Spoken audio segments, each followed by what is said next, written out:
இன்றைக்கி நம்ம bibliophile princess episode 5 தான் பார்க்க போகிறோம். போன எபிசோடில் எப்படி முடிச்சிருப்பாங்க, இது மாதிரி அந்த ஒரு ஸ்டார் சிசில்னு சொல்லிட்டு புக் விற்கிற இடத்துக்கு வந்திருப்பாங்களா, அங்கே இருக்க சீஃப் பார்க்கணுன்னு வந்திருப்பான். அங்கே கூட டாக்டர் லெட்ஸின்னு ஒருத்தரை பார்த்துட்டு பேசியிருப்பான். ஹீரோயினி கூட யோசிச்சிருப்பா, ஹீரோ பற்றி நிறைய விஷயம் எனக்கு தெரியவே இல்லைன்னு சொல்லிட்டு. அப்போ தான் நம்மளுக்கு பாஸ்ட்டில் என்ன நடந்துச்சுன்னு காட்டுறாங்க. எப்படி ஹீரோவுக்கு இந்த டாக்டர் லெட்ஸியை தெரியும்னு சொல்லிட்டு அதுக்கு ஒரு கதை கட்டுறாங்க. என்னடான்னா அப்போ வந்து வேற ஒரு பொண்ணை பிடிச்சி கல்யாணம் பண்ணி வைக்கலான்னு சொல்லிட்டு இருந்திருப்பாங்க பிரின்ஸுக்கு. இவனுக்கு தான் அந்த எலியானா தானே பிடிக்கும், அதனால வேற எந்த பொண்ணுமே எனக்கு பிடிக்காது அப்படின்னு சொல்லிட்டு இந்த டாக்டர் லெட்ஸி வந்து இங்கே இந்த புக் கேம்ப் போட்டிருக்காங்கல்ல, இங்கே இருப்பாருன்னு சொல்லிட்டு இவர்கிட்ட வந்து பேசலாம். ஏன்னா இவரோட நிறைய புக்கு படிச்சிருப்பான், அவனுக்கு பிடிச்சிருக்கும். இவர்கிட்ட வந்து வாழ்க்கையை பற்றி தத்துவம் கேட்பான், இவர்கிட்ட வந்து அட்வைஸ் கேட்போம்னு சொல்லிட்டு இவர்கிட்ட வந்து பேசியிருப்பான். இவருக்கு வந்து கூட பேசணும்னா தண்ணி அடிக்கிறதுக்கு காசு கொடுக்கணுமா, அப்படியே குடிச்சிக்கிட்டே தான் இவர் சொல்லிட்டு இருந்திருப்பாரு. என்னடா நீ வந்து உனக்கு பிடிச்ச ஒரு பொண்ணு கூட கல்யாணம் பண்ணிக்கலன்னா என்ன நீ கோலையா, பண்ணி கோலையாவே வளர்ந்துட்டு போறியா அப்படிங்கிற மாதிரிலாம் பேசியிருப்பாரு. அதுக்கப்புறம் அவர் என்ன சொல்லியிருப்பாருன்னா, சரி நான் வந்து சொல்கிறேன், இந்த மாதிரி நீ அந்த பொண்ணை பார்க்கணுன்னா உனக்கும் அந்த பொண்ணுக்கும் ஸ்டார் கிராஸ் ஆகும், இந்த ஜாதகப்படி மாதிரிலாம் பேசுவார். ஆனால் அது அவருக்கே தெரியாதான், அவராக சொல்லிட்டு இருப்பாரு. நீ அந்த பொண்ணை மீட் பண்ணுறதுக்கு ஒரு நாள் வரும், அது வரைக்கும் நீ வந்து உன்னோட ஸ்கில்ஸை வளர்த்துக்கோ, நீ திறமசாலியாக மாறு, தைரியசாலியாக மாறு அப்படிங்கிற மாதிரிலாம் லைஃப் அட்வைஸ் கொடுத்துருப்பாரு. அதை அவன் கேட்டதுக்கு அப்புறம் தான் அவனுக்கு தெரிஞ்சிருக்கு. இன்னொரு தடவை நம்ம ஹீரோயினியை பார்க்குறப்ப அவளுக்கு நம்மளை ஞாபகம் இல்லைன்னு சொல்லிட்டு உடஞ்சி போயிடக்கூடாது, தைரியமாக போய் பேசணும், எல்லாத்தையும் தைரியமாக ஃபேஸ் பண்ணணும் அப்படிங்கிற மாதிரிலாம் எனக்கு தைரியம் வந்திருக்கும். அப்புறம் தான் இன்னொரு வாழ்க்கை பாடத்தையும் கற்றுக்கிட்டேன், இந்த பெரியவங்கள நம்பவே கூடாதுன்னு சொல்லிட்டு. ஏன்னா அன்றைக்கி வச்சிருந்த எல்லா காசையுமே இவர் குடிச்சே தீர்த்து போட்டாரான், அதை தான் சொல்லிக்கிட்டு இருக்கான். அப்படி இங்கே கட்டுறாங்க. அதை வந்து இவரே வச்சுக்கிட்டு இருக்காரு. என்னப்பா நான் உனக்கு கடன்பட்டிருக்கேன் அப்படிங்கிற மாதிரி இவன்ட்டே கேட்டுட்டு இருக்காரு. அதோட இவன் என்ன சொல்கிறான்னா, இது மாதிரி உங்கள் சீஃபை நான் பார்க்கணும், அதுக்கு தான் வந்திருக்கேன். இவர் ஒன்றும் சீஃப் கிடையாது போல், இவருக்கு மேலே ஒருத்தர் இருக்கார் போல், ஏன் வந்து பார்க்கணும் அப்படின்னு சொல்லிட்டு கேட்டுக்கிட்டு இருக்காரு. அதோட இவன் என்ன சொல்கிறான்னா, அந்த ரெனே குட்டி போயிருக்கானே, நீ போவோம் வீட்டுக்கு உங்கள் அம்மா பார்த்துக்கு போ, நான் வந்துடுறேன் இன்னும் கொஞ்சம் நேரத்தில் அப்படிங்கிற மாதிரி சொல்கிறப்ப, சரி வா எலியானா போகலான்னு சொன்னால் எலியானா கேட்டுட்டு இருக்கா.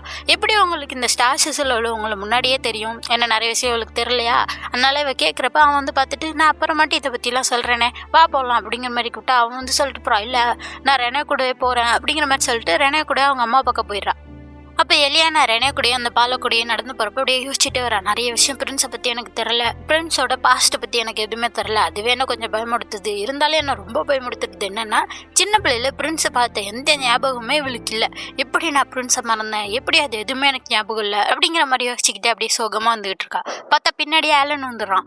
ஏன் எலியானா இப்படி சோகமாக இருக்கீங்க, உங்களுக்கு பயமாக இருந்தாலோ கவலையாக இருந்தாலோ அதை அப்படியே நீங்கள் வந்து பிரின்ஸ்கிட்ட சொல்லலாம்ல, அவர் எல்லாத்தையும் தீர்த்து வைப்பார்ல, நீங்களே ஏன் தனியாக வச்சுக்கிட்டு கஷ்டப்பட்டுக்கிட்டு இருக்கீங்க அப்படிங்கிற மாதிரிலாம் சொல்றான். அந்த குட்டி பசங்களும் வாங்க வாங்க கவலைப்படாதீங்க அப்படிங்கிற மாதிரி கூட்டிட்டு இருப்ப பார்த்தா பொத்தரக்குள்ள இருந்து இன்னொரு குட்டி பசங்க எல்லாம் பேசுறாங்க. டே நீங்க 2 பேரும் தப்பிச்சிட்டீங்களடா, மாட்டிக்கிட்டீங்கன்னு நினைச்சோண்டா அப்படிங்கிற மாதிரி பேச, இந்த பசங்களையும் அந்த ஆளு வந்து புக்கு திருட வச்சிருக்கான். இந்த பசங்க வந்து சொல்றாங்க, நீங்க 2 பேரும் மாட்டிக்கிட்டது தெரிஞ்சோன்னே நாங்க போய் அந்த நோபல்கிட்ட சொல்லிட்டோம்டா, புக்கெல்லாம் நாங்க திருட முடியாது அப்படின்னு சொன்னோடனே அவன் கோவப்பட்டு ரெனேயோட அம்மா வந்து மேன்ஷன்ல அடைச்சி வச்சிருக்கான்டா. அதோட என்ன சொல்றான்னா அந்த புக்கெல்லாம் எரிக்க போறானா.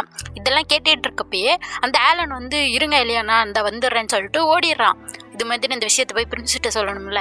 அதோட இந்த குட்டி பசங்க என்ன சொல்றாங்கன்னா, அவன் திருட சொன்ன புக்கு எல்லாத்தையுமே எரிக்க போறானா, ஏன்னா எவிடன்ஸ் இருக்கக்கூடாதுன்னு சொல்லிட்டு அப்படிங்கிற மாதிரி சொன்னோன்னே புக்கை பத்தி சொன்னா எலியானுக்கு எவ்வளோ கோவம் வரும். எலியானுக்கு கோவம் வந்துருது, எது புக்கை எரிக்க போறானா, அவனுக்கு எவ்வளோ தைரியம், எவ்வளோ கீழ்த்தரமானவன், எங்க இருக்கான்னு சொல்லுங்க அவன் அப்படிங்கிற மாதிரி கேட்குறப்ப அந்த பசங்க எல்லாம் சொல்றாங்க நாங்க வழிகாட்டுறோம்னு சொல்லிட்டு ரெனே வந்து கூட்டிட்டு போறான், வாங்க அப்படின்னு சொல்லிட்டு ரெனேவும் பாலவும் தான் நம்ம எலியானா கூட வராங்க. வந்து பார்த்தா இவன் புக்கை கொளுத்தலான்னு போறப்ப நிறுத்துங்க அப்படிங்கிற மாதிரி சொல்லிட்டு எலியானா திட்ட ஆரம்பிக்கிறான். அவனுக்கு வந்து வெக்கமா இல்லையா, எங்க குடும்ப பேரை சொல்லி இந்த புக்கெல்லாம் திருட்டிட்டு வர சொல்லியிருக்க, இப்போ என்னன்னா இந்த புக்கெல்லாம் எரிக்க பார்க்குற, இந்த புக்கெல்லாம் எவ்வளோ முக்கியமானது தெரியுமா, எவ்வளோ அற்புதமான புத்தகங்கள் தெரியுமா அப்படிங்கிற மாதிரிலாம் சொன்னா அவன் சொல்லிட்டு இருக்கான். இந்த புக்கெல்லாம் ஒன்று நான் திருட சொல்லலையே, இது வந்து நானா காசு கொடுத்து வாங்கினது அப்படிங்கிற மாதிரி சொன்னா அந்த பசங்க சொல்றாங்க, போய் சொல்றான், நாங்கள் தான் வந்து திருடிட்டு வந்து கொடுத்தோம் இதெல்லாம் அப்படிங்கிற மாதிரி சொன்னோன்னே இல்லையா சொல்றா, உன்னை நான் எங்கேயும் பார்த்துருக்கேனே, பார்ட்டியில் கூட பார்த்துருக்கேன், உன் பேர் பேரன் தானே, இப்படிலாம் பண்ணிக்கிட்டு இருக்க, அது ஏன் குடும்ப பேரை யூஸ் பண்ணியிருக்க அப்படிங்கிற மாதிரிலாம் சத்தம் போட உடனே அவன் சொல்றான், இங்கே பாருங்க இல்லையானா நம்ம வேணா ஒரு டீல் போட்டுப்போம், இது மாதிரி நீங்களே வந்து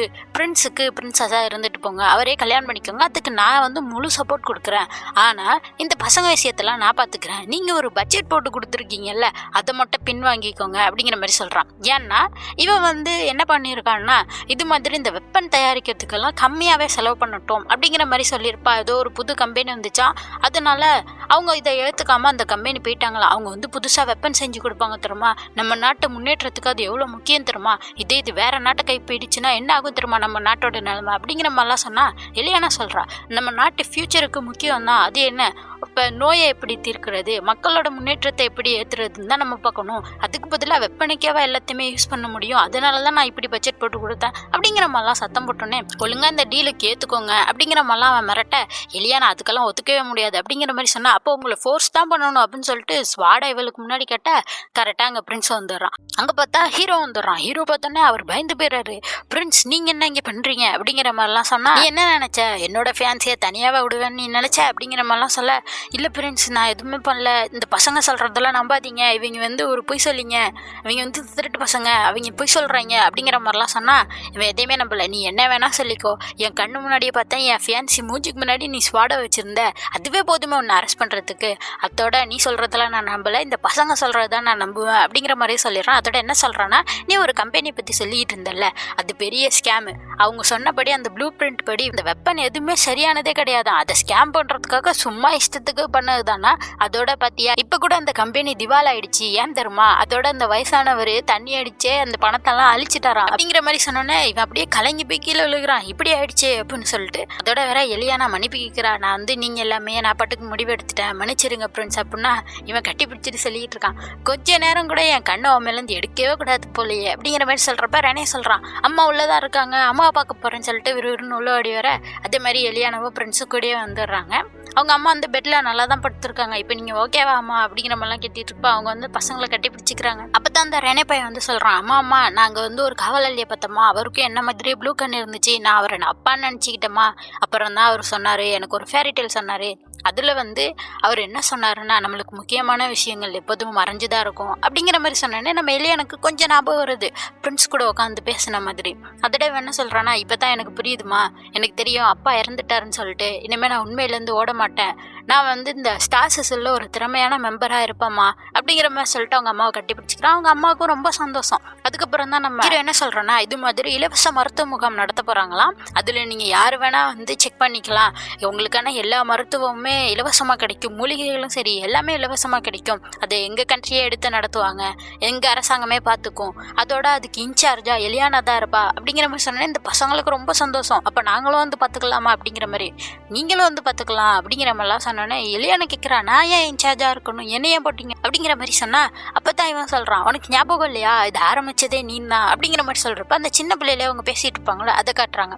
அப்போ வந்து எலியானா புக்கு படிச்சுட்டு இருப்பலாம், ஹீரோ கேட்டிருப்பான், நீ ஏன் இவ்வளோ புக்கு படிச்சுட்டு இருக்க அப்படிங்கிற மாதிரி. அப்போ தான் சொல்லுவா, 3 வருஷத்துக்கு முன்னாடி எங்கள் அம்மா இறந்து போயிட்டாங்க, அதுக்கப்புறம் அவங்களோட ஞாபகங்கள் எதுவுமே எனக்கு இல்லை, அதனால அவங்களுக்கு பிடிச்ச புத்தகமாக நான் படிக்கிறேன், அப்படி படிக்கிறப்பெல்லாம் அவங்களுக்கு என்ன பிடிக்கும் அப்படிங்கிற மாதிரி எனக்கு தெரியும், அதோட அவங்கள்ட்ட பேசுகிற மாதிரியும் எனக்கு இருக்கும், அதனால தான். அதோட நான் புக்கு படிக்கிறதுக்கு இன்னொரு காரணமும் இருக்குது, எங்கள் அம்மா வந்து இறந்து போனாங்கல்ல, அதுக்கு ஏதாச்சும் க்யூர் இருக்குமா, அதுக்கு ஏதாச்சும் மூலிகை மருந்து இருக்குமா, அது மாதிரி இன்னும் நான் செக் பண்ணிகிட்டு இருக்கேன், ஏன்னா என்ன மாதிரி வேற யாரும் அவங்க அம்மாவை இழந்துடக்கூடாது இல்லை, அதுக்காக தான் அப்படிங்கிற மாதிரி சொல்லிட்டு என்ன சொல்லியிருப்பேன்னா, இது மாதிரி இலவச மருத்துவ முகாம்லாம் நடத்தினா நல்லாயிருக்கும்ல, டாக்டர்ஸ்க்குன்னு லைப்ரரி இருந்தால் நல்லாயிருக்கும்ல, அங்கே தேவைப்படுற மக்கள் வந்து தனக்கான மூலிகை எது அப்படிங்கிற மாதிரிலாம் செக் பண்ணி எடுத்துப்பாங்கல்ல அப்படிங்கிற மாதிரிலாம் சோகமாக சொல்லிகிட்டு இருப்பா.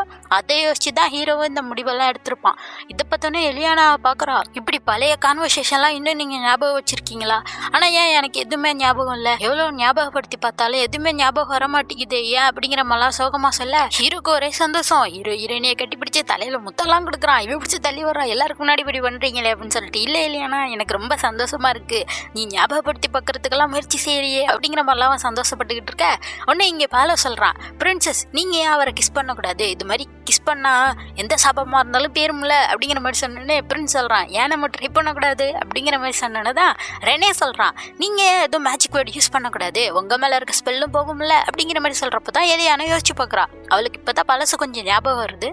என்னென்னா 2 பேரும் சின்ன பிள்ளையில உட்காந்து பேசினதை காட்டுவாங்க. அப்போ வந்து ஹீரோ சொல்லியிருப்பான் ஹீரோயின்ட்ட, இது மாதிரி முக்கியமான விஷயங்கள் உன் கண்ணுக்கு மறைஞ்சதாக இருக்கும் நீ சொன்னில்ல, அந்த ஒரு மேஜிக் வேர்டு தான் என்னை காப்பாற்றிச்சு. எங்கள் அம்மா இன்னும் என் மேலே பாசமாக தான் இருக்காங்க, உனக்கு ரொம்ப நன்றி அப்படிங்கிற மாதிரிலாம் ஹீரோ சொல்லியிருப்பான். அதோட இவன் என்ன சொல்கிறான்னா, இது மாதிரி எலியானா நான் உனக்கு ஒரு மேஜிக் வேர்டு சொல்கிறேன், அது நீ எப்போதுமே மறந்துடாது, அது உனக்கு எனக்கு மட்டும்தான் இருக்கும் அப்படிங்கிற மாதிரிலாம் சொல்லியிருப்பான். அது என்ன வேர்டெலாம் நம்மளுக்கு சொல்லலை, அதுதான் இவளுக்கு இப்போ ஞாபகம் வந்திருக்கு, எனக்கு ஞாபகம் வந்துருச்சு அப்படிங்கிற மாதிரி சொன்னோன்னே 2 பேரும் அப்படியே பார்த்துக்குறாங்க.